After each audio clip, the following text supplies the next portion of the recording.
السلام علیکم ورحمۃ اللہ وبرکاتہ۔ دیکھیں محترم، یہ جو اسکین دیا گیا ہے طبقات الشافعی کا، تو اصل میں اس عبارت کی وجہ سے یہ تمام مقلدین جو ہے یہ وابیلہ مچائے پھرتے ہیں اور یہ ڈھول پیٹتے پھرتے ہیں کہ دیکھو امام بخاری جو تھے وہ شافعی المسلک تھے، یعنی امام شافعی کے مقلد تھے امام بخاری۔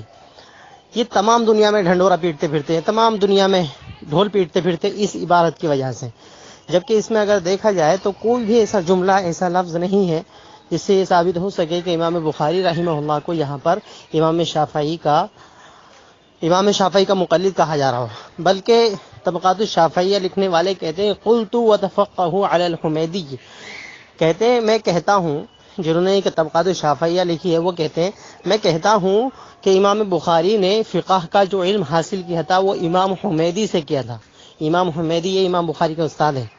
فقہ کا جو علم حاصل کیا تھا یہ امام حمیدی سے کیا تھا امام بخاری نے۔ پھر آگے کہتے ہیں وَكُلُّهُم مِّنْ أَصْحَابِ الشَّافِعِيِّ، اور یہ تمام کے تمام جو ہے لوگ اصحاب الشافعی میں سے تھے، یعنی اس امام شافعی کے ساتھیوں میں سے تھے، ان کے شاگردوں میں سے تھے۔ اب اگر اصحاب الشافعی کا مطلب یہ ہے کہ امام شافعی کے مقلد تھے، تو امام مالک رحمۃ اللہ علیہ کو جو ہے وہ اصحاب الزہری کہا گیا ہے۔ امام مالک کو کیا کہا گیا ہے؟ اصحاب الزہری، یعنی امام زہری کے اصحاب میں سے تھے امام مالک۔ تو کیا اس کا ترجمہ بھی یہی کریں گے کہ امام مالک جو ہے وہ امام زہری کے مقلد تھے؟